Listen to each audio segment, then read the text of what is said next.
This lecture will be addressing Chapter 6 of Gapenski's Healthcare Finance 6th edition. So this will be a full lecture on the chapter. I'm going to divide it up into a couple of videos just to reduce the size of the file, but it will be sequential. So in Chapter 6, we're going to start talking about departmental level costing and cost allocation. So in 5, we were dealing with kind of organizational level costing, which requires that we look at the relationship between costs with respect to volume. In this chapter, we're going to start to drill down into subordinate organizations within a larger organization. And so we're going to assume some different costs. In particular, we're going to look at this idea of overhead, which if you work in a large organization where your department is part of that large organization, or you're a subordinate organization to maybe a health system, for example, your subordinate organization probably gets some overhead costs pushed down to it that represent the services that the parent organization is providing to your organization.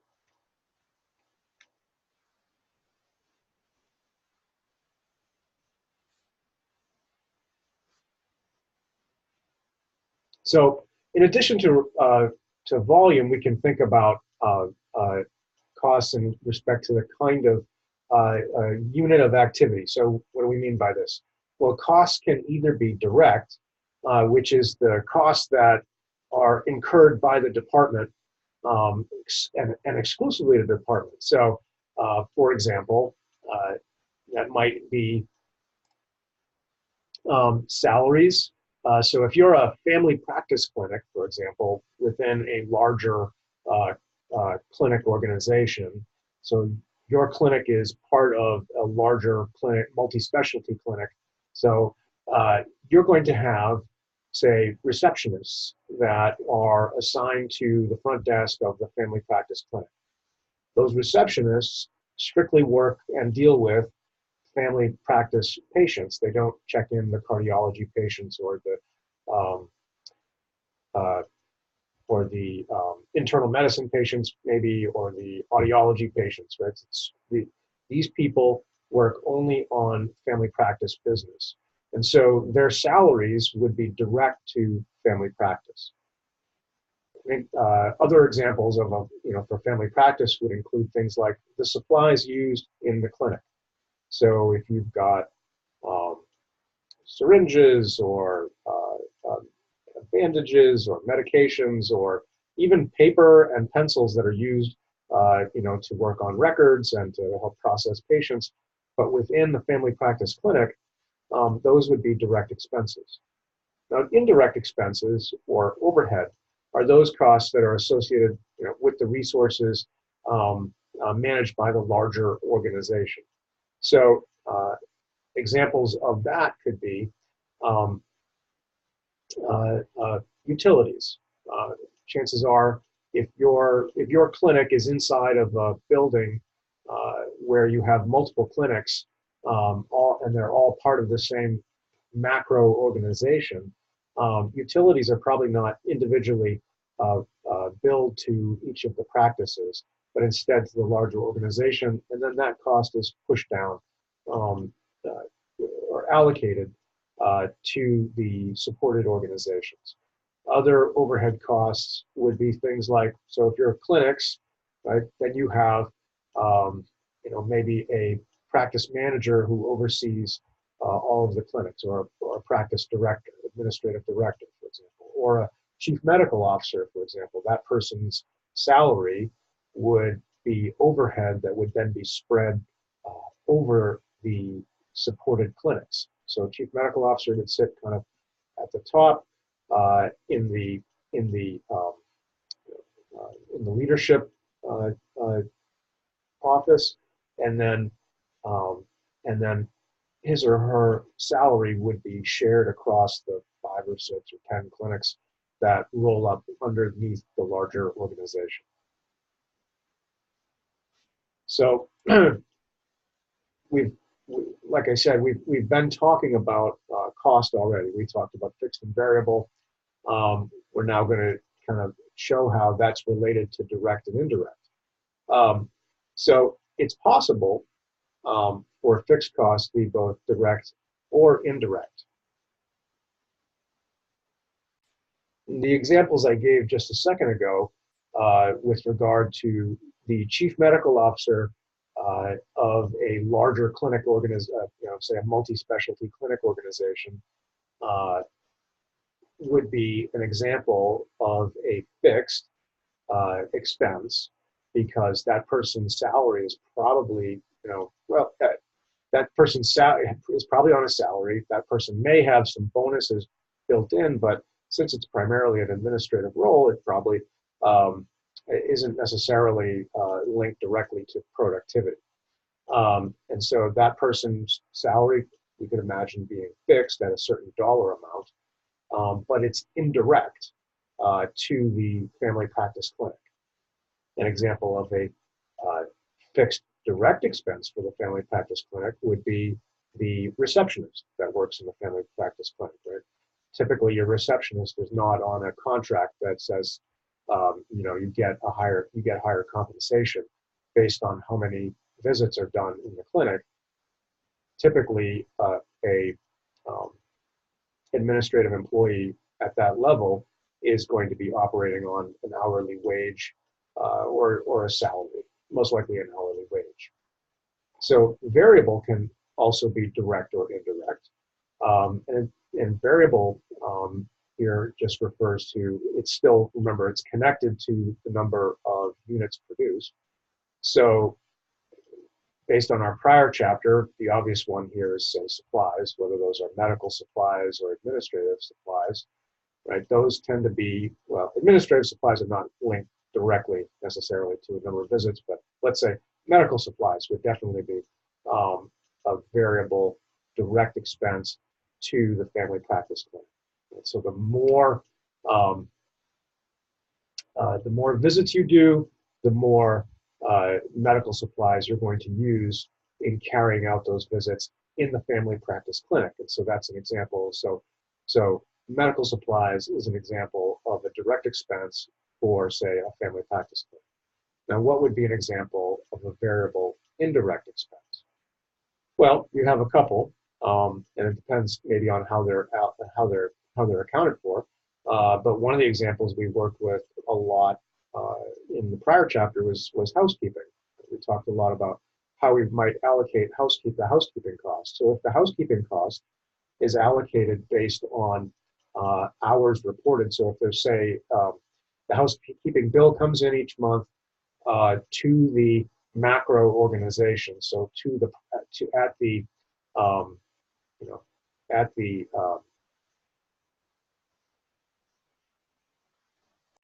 combined practice level, comes in to the chief executive officer's office, right, who's in charge of all of the various specialty clinics.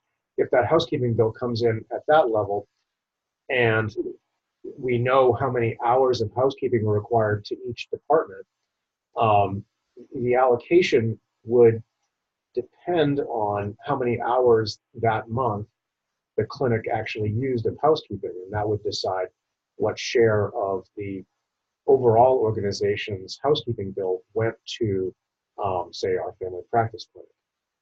Another example might be laundry. So if you're using gowns or you're using sheets or something like that in your clinic, and that laundry contract is probably not going to be written at the clinic level. It's, at the family practice clinic level, it's going to be written at the macro organization level, and then it could be then billed to the respective clinics depending on the volume of laundry that they actually use. So that would be an indirect variable expense, because the share of the laundry contract would be based on how much laundry the clinic actually used. Now, We can also kind of turn this on its head and think about direct and indirect expenses that are fixed or variable. And I'll just use kind of the same examples I've been using. So direct, remember, direct expenses are the expenses that are incurred specifically by the clinic. So if the clinic goes away, so if the family practice clinic went away, these expenses would also go away. So an example of a direct expense that would go away if the family practice closed would be, again, our receptionist, right? Because his or her salary is connected directly to the family practice clinic. And if the family practice clinic closed, then that person's salary would conceivably go away. In reality, he or she might be reallocated someplace else in the organization, but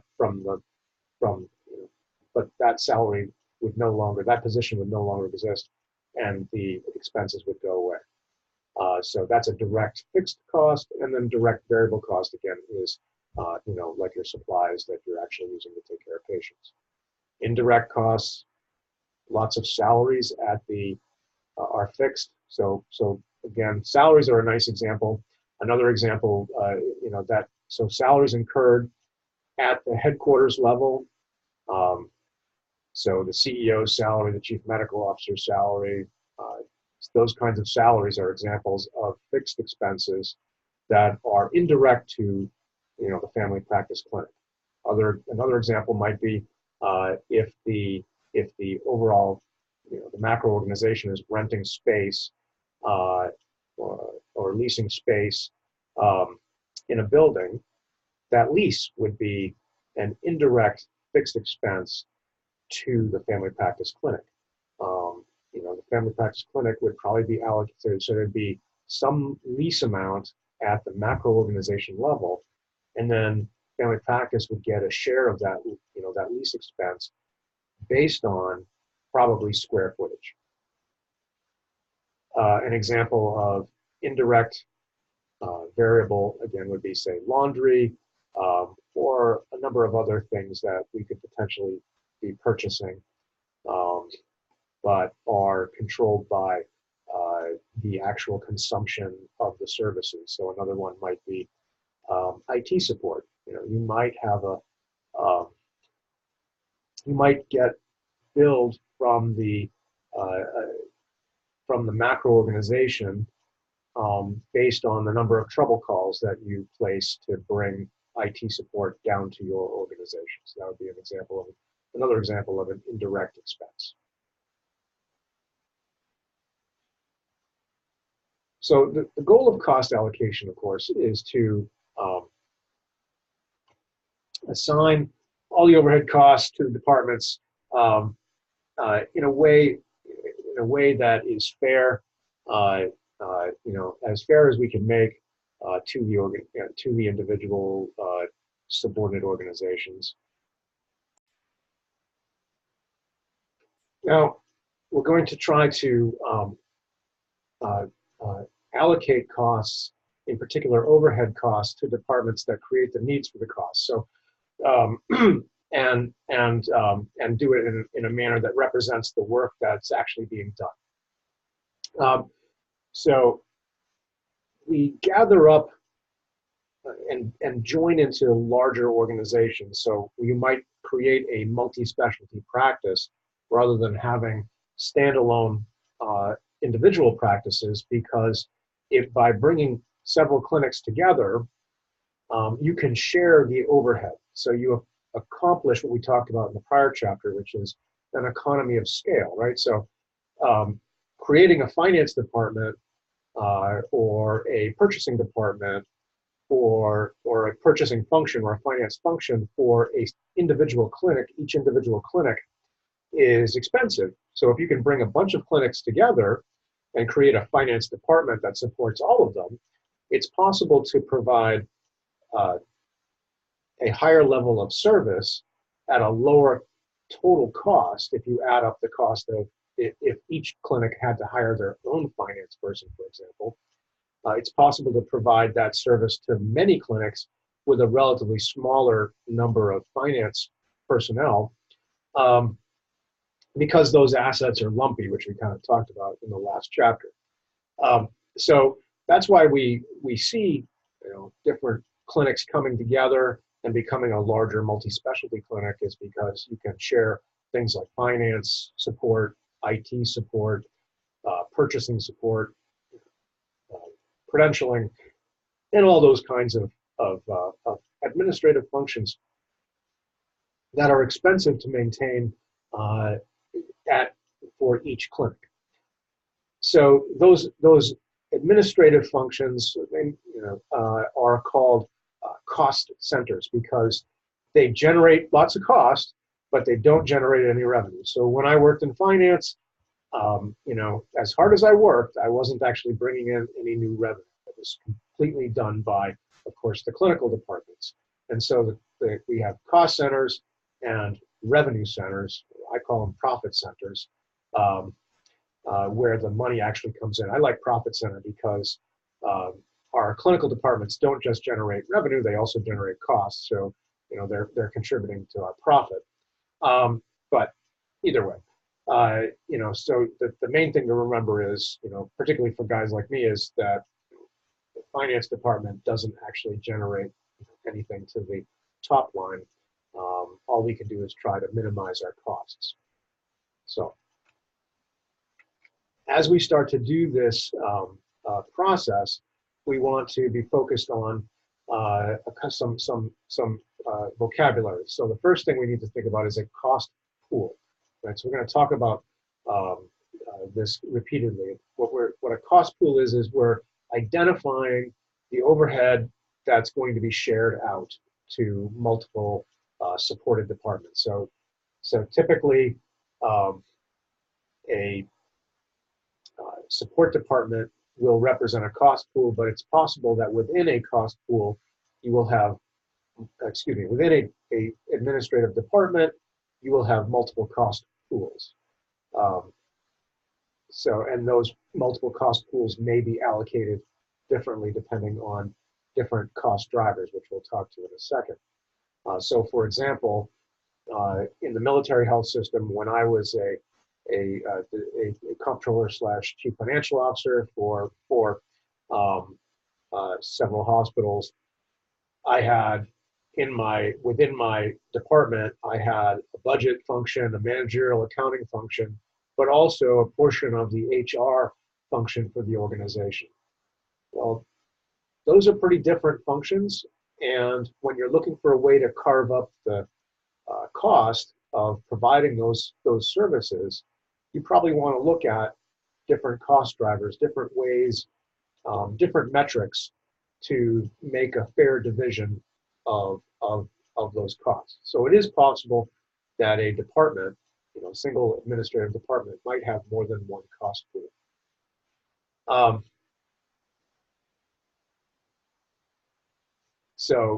Example here is, their version is, the slide version here is billing and collections and budgeting, right? Two different kind of functions.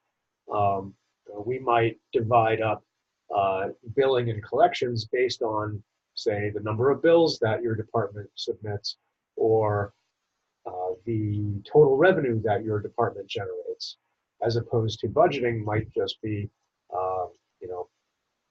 some amount just gets evenly divided out based on number of departments, because doing a budget for a department, for a supported clinic, doesn't differ that much. One clinic to another doesn't differ that much, even if the dollar amount is significant. As one of my former bosses used to joke, the difference between working at a very large hospital in the finance department and working at a small hospital in the finance department is simply the number of zeros that you write on the checks that you put on the checks that you write. We've talked about cost pool, and I was just mentioning cost driver. So a cost driver is the metric that we use to try to divide our cost pool up. So examples that I just used, right, we were talking about the billing, right? So the billing and collections pool, I gave an example, two examples of the way that you could divide up the cost of providing the billing and collection support. One was you could look at the number of bills generated, And another is you could look at the total revenue generated. So a clinic that has a very high revenue versus a clinic that has a lower revenue, the clinic with the very high revenue would incur a larger portion of the um, billing and collections pool, right? But what if the clinic with very high revenue just happened to have doesn't send out as many bills, um, but just has very high dollar per unit of service compared to the other one. Maybe the other clinic has a relatively low um, dollar per unit of service, and so generates many bills, whereas the higher revenue clinic generates relatively few bills, but just generates very big numbers on each of those fewer bills. Which one of these clinics should be charged more of the billing and collection pools uh, uh, cost? Again, to me, it probably make more sense to share it out based on to use the uh, number of bills as the cost driver as opposed to total revenue, because what's the work that's actually driving the cost? Well, the work is the bill being generated um, by the accounts receivable clerk, right? So, or by the biller, excuse me, and then managed by the accounts receivable clerk. So the volume of bills generated is really what is driving the cost here in the finance department, not necessarily the um, actual revenue. So some other examples for facilities overhead, right? So this is, what facilities is going to include maintenance, it's going to include housekeeping, other functions related to that, utilities, and so forth. Could be the amount of space used by the department. So an or clinic, right? So a clinic that occupies a lot of space maybe should get a higher portion of the facilities, or the facilities cost for the organization than a clinic that uses a smaller amount of space. But what if they use the space differently? Um, you know, so maybe you could imagine we have a family practice clinic and an emergency department in the same building. And let's imagine that they occupy the same amount of space.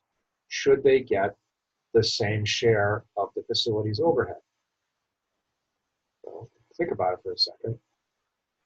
EDs, ERs emergency rooms generate a lot of people who are sick, who are throwing up, who are bleeding, it's just a generally fairly messy business. Whereas the family practice clinic, might occasionally have somebody, uh, you know, throw up or have some sort of, spill accident. But the amount of cleaning support, right, the amount of housekeeping support is going to be much lower in the family medicine clinic. They also don't run 24/7, so they're not going to use as much utilities. So there's, you have to think about these measures and apply them appropriately. And so, they're critical, right? Finding the right cost driver is critical to a fair cost allocation process. Um, it should be, ideally, you should be able to look at the cost driver that's selected and see the connection. It should be correlated, right? So if the driver goes up, the cost goes up. If the driver goes down, the cost goes down. So we want to make sure that we're using drivers that accurately represent the amount of cost that's actually being generated by each activity that's supported. So effective cost drivers will be perceived as fair. So managers aren't going to look at this and say, hey, I run the family practice clinic, so I'm the practice manager for the family practice clinic, and you're charging me the same housekeeping as the emergency department gets, just because we have the same amount of space. That's really just not fair, right? And so we want to be perceived as fair. So a fairer way of doing that would be to allocate based, say, on hours of housekeeping service rather than square footage. And if they're perceived as fair, it ought to generate and motivate the managers of each of the subordinate organizations to think about ways that they can reduce the cost. If they don't feel like it's fair, they don't feel like they can control the driver at all, then they're not going to try to control it. So there's got to be some meaningful way that uh, the driver is linked, right, to the actual generation of cost, and managers have to be able to have some influence over it. So why use all this, right? Well, let's work through a demonstration using housekeeping as an example. So let's start by assuming that a hospital uses square footage as the cost driver. So we're going to follow 4 steps every time when we do a problem like this. So when you get to the actual problems at the end of the chapter, you want to remember this 4-step process. So the first step is you have to identify the cost pool. You have to be able to draw a circle around it and say, these are the expenses that fit into the cost pool. And you have to look at those expenses and you have to say, these expenses hang together in a meaningful way. Right? You don't necessarily want to combine, say, budgeting, billing, and human resources as one single cost pool, because each of those probably has a meaningfully different driver. And if you lump it all together, you are diminishing the manager's incentive to try to reduce cost. So the first thing is, again, identify the cost pool. So let's for example assume that the hospital's housekeeping department has direct costs of $100,000. So the housekeeping department has these direct costs, right? What are direct costs again? Well, those are, for example, most likely in a housekeeping department, they're mostly the salaries of the housekeepers themselves. So let's imagine that this housekeeping department has housekeepers who cost $100,000. Next, we have to decide what the appropriate driver is, right? How are we going to allocate the cost across the organization, across the subordinate organizations within our larger organization? Because the $100,000 bill is coming in at the kind of the headquarters level of the organization, right? At the, that bill comes into the C-suite. It doesn't come into that family practice clinic. And so the cost driver in this case that we're saying is the amount of square footage. So if we assume that all of the departments that are supported occupy 200,000 square feet of space, we can start talking about the allocation rate, which is the third step. So we calculate the allocation rate that we're going to use for all of the supported departments. And so this is just simply taking the cost pool and dividing it by the total cost driver. So I want to drive that point home for a second.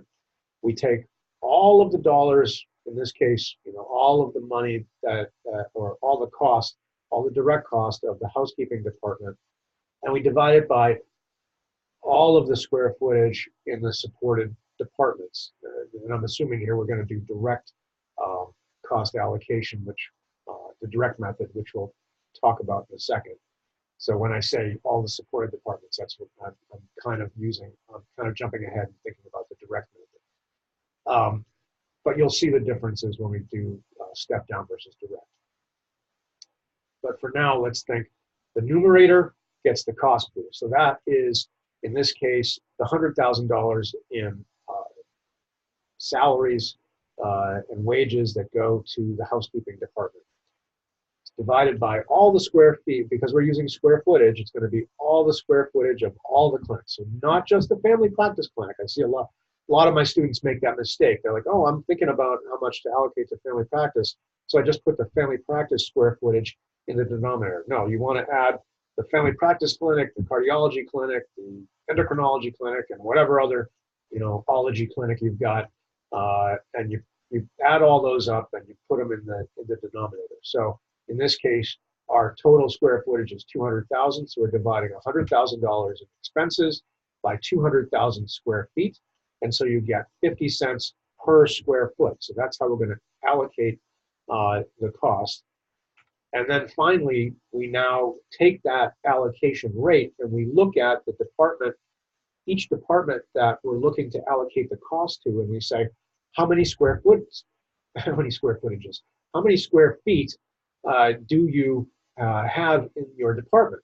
And so we know, say, for example, the critical care department has 10,000 square feet. Well, if it has 10,000 square feet, we're going to multiply that by 50 cents per square foot, and that gets us a allocation amount of 5,000. If we had a family medicine clinic with 5,000 square feet, that would be 5,000 times 50 cents per square foot, and that would get you an allocation amount of $2,500. So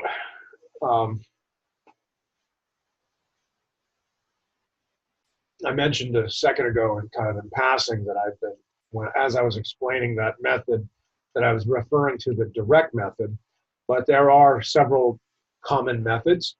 The direct method is the most simple. The method that we used in the Department of Defense military health system was a version of the step-down method that we're going to work through in this chapter. And then there's the reciprocal method. So I'll talk to each of these in turn. But regardless, ultimately what has to happen is we have to take the support services that are provided, so the finance and the IT and the purchasing and billing and all that stuff, and we have to allocate those expenses to the patient services departments, because that's where our revenue is generated. What we want to do is match all of our costs to all of our revenues. Now you might be saying, well, what's the right one to do, right? Which one is the right one? Because I want to do the right one. I don't want to do, the wrong one. Which is the right method?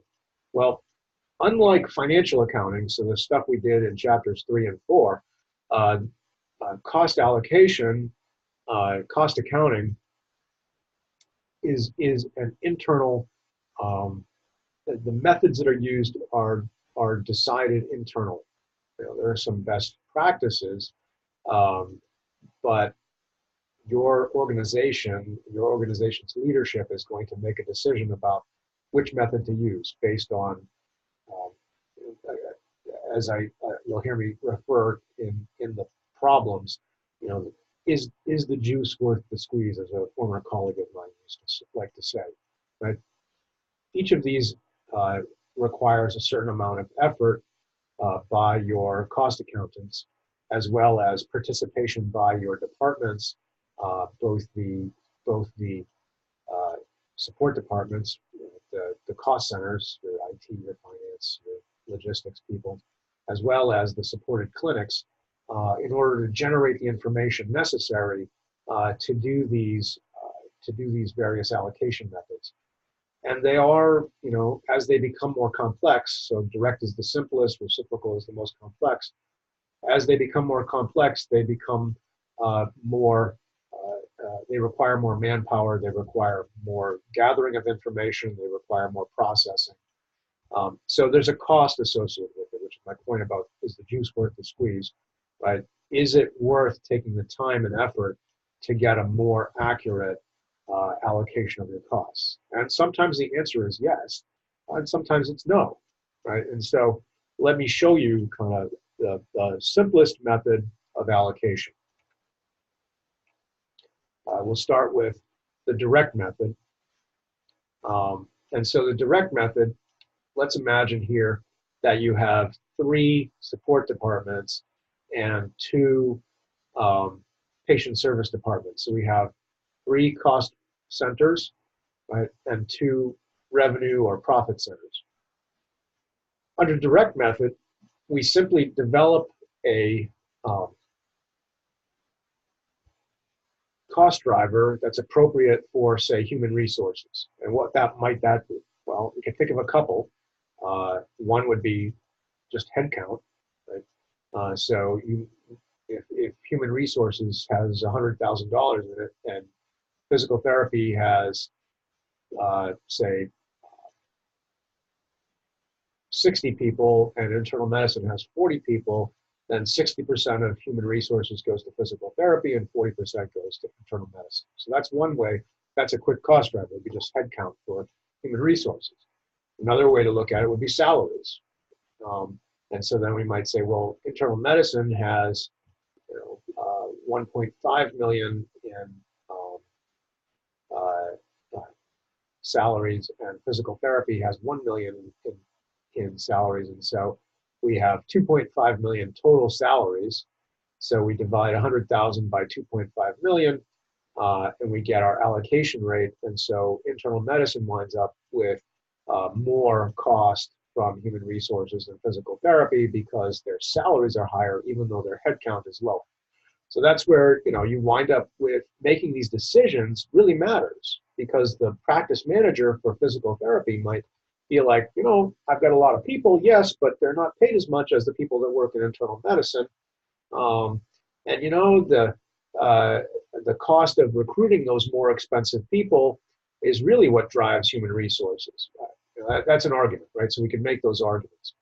But be that as it may, what we're doing is we're taking the human resources cost, we're coming up with a cost driver, and then we're allocating it directly, hence direct method, we're allocating it directly to the supported departments. And then we go to housekeeping and we say, okay, housekeeping's got this much cost, and we come up with our cost driver. Maybe that's square footage, maybe it's hours of housekeeping, and we allocate, we come up with our allocation rate, and then we figure out how much to put to each of the departments, and we send it directly to them. And then finally administration, same thing. I'm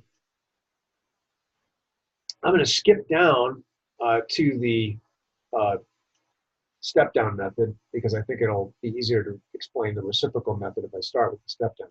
So in the step-down method, the difference starts with the way that we calculate the allocation rate. So again, let's say human resources, we're going to do, it has $100,000 in cost. So that's our cost pool, $100,000. Right? But let's imagine now that, so I've drawn out here our human resources has $100,000 in cost. Under direct method, we would simply take the $100,000, and let's say we're going to use a number of personnel. If under the direct method, we'd say 60 plus 40 is 100, we divide 100,000 by 100, and we would allocate $1,000 for every employee out of HR, and we would just be done. Under step-down method, we're going to not just use the drivers from the supported departments or the revenue centers or profit centers. We're also going to count the bodies or the number of people that are in housekeeping and admin. So instead of having a 100,000 divided by 100, we'll have 100,000 divided by 60 plus 40 plus 20 plus 10, or 130,000. So now we do 100,000 divided by 130.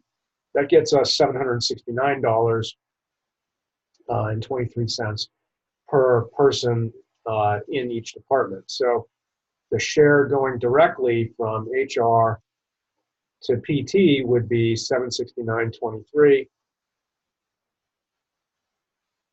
times 60 would be $46,153.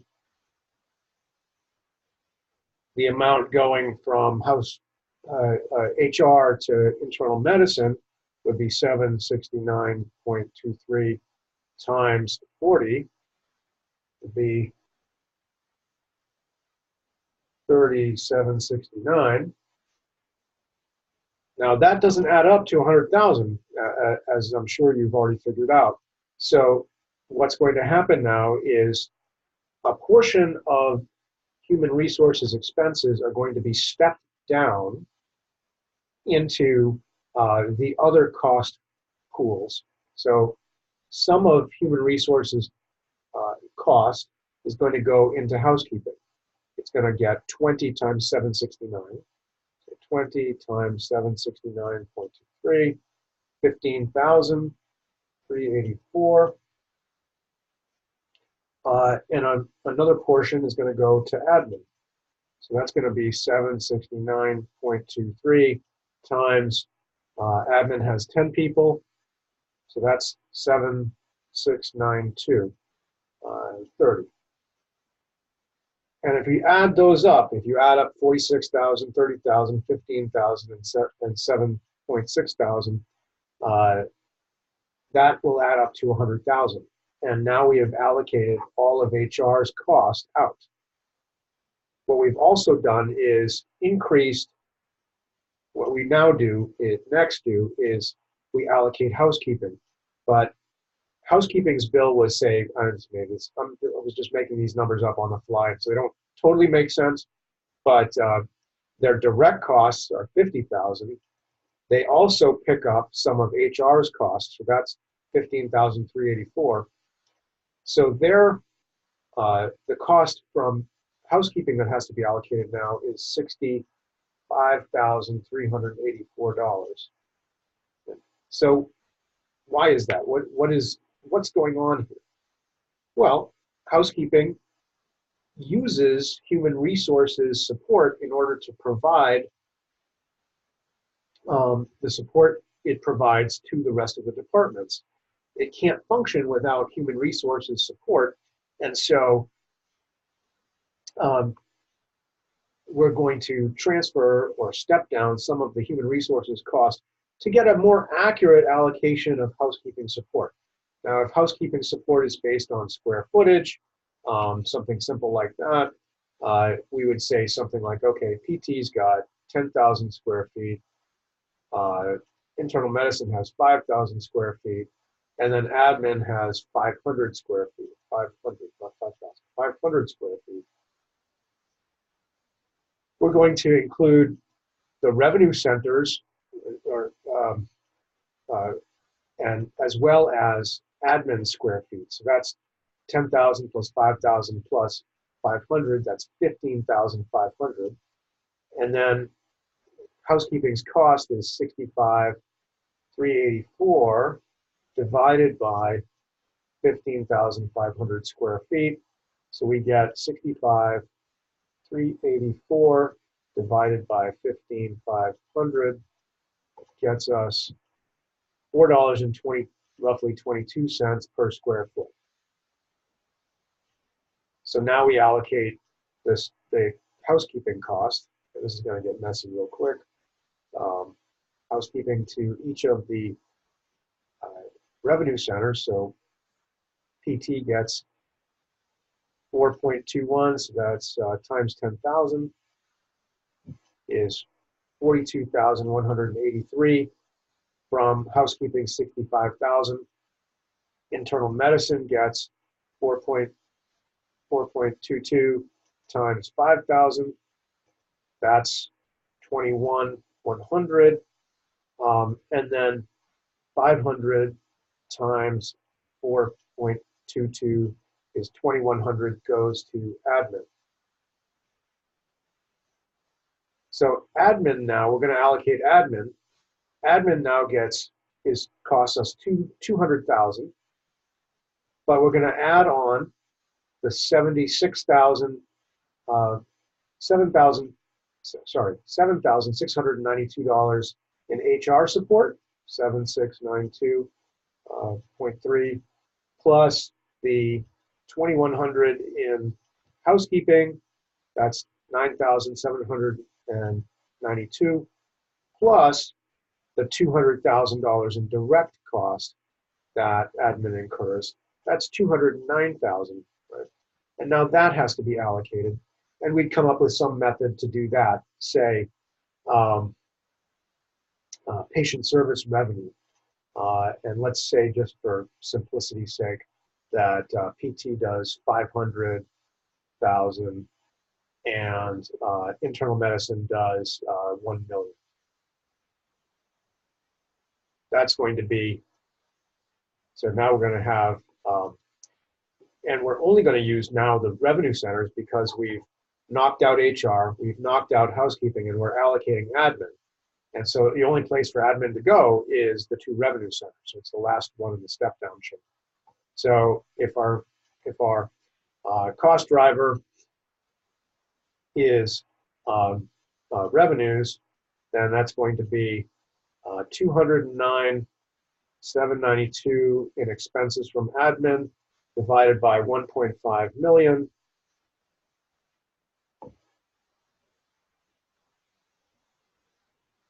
Gives us roughly 14 cents in admin expenses per dollar of patient service revenue. So we can do that real quick. So let me just jot that down.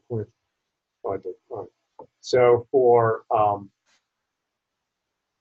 PT, that's going to be 13.9 cents times 500,000 gets us 69,930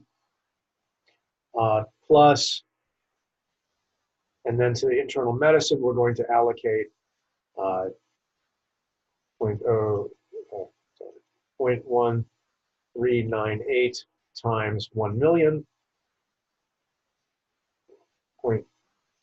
Punched in too many zeros. 398 times 1 million.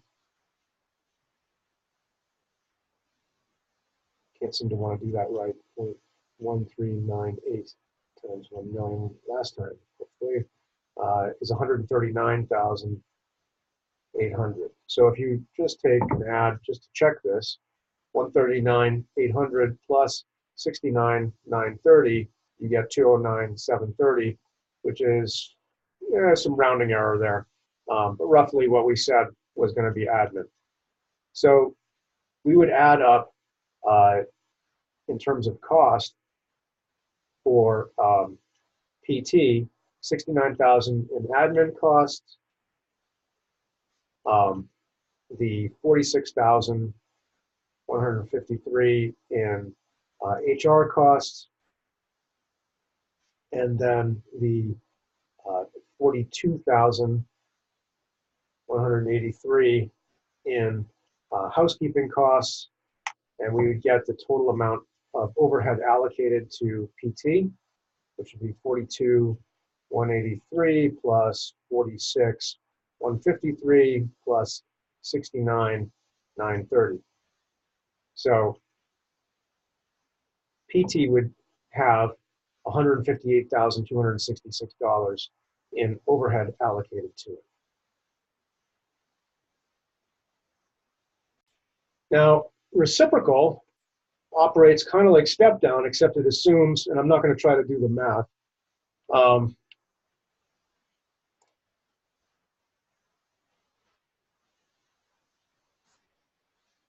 but reciprocal assumes, there we go, that we are